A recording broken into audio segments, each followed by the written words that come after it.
Lookups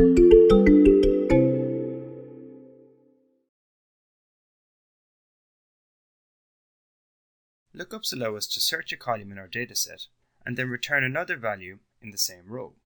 In this case, we'll search the company name column and then return the name of the salesperson. So I'll navigate over to our watch list and I'll write equals VLOOKUP. The first value we must enter in the VLOOKUP is our lookup value, which in this case is simply Blamocorp. The next entry is the table array, so we'll simply select full dataset. Next is the call index number, and here we must specify the salesperson column. Our first column is the company name, and this is assigned by Excel to be call index 1. This means that the salesperson index will be 8, so I'll press 8 and move to the next value. The final value is the range lookup, and here you can specify an approximate match or an exact match.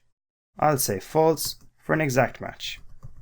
Then close the bracket and press enter. And as you can see, the VLOOKUP calculates for Blamocorp.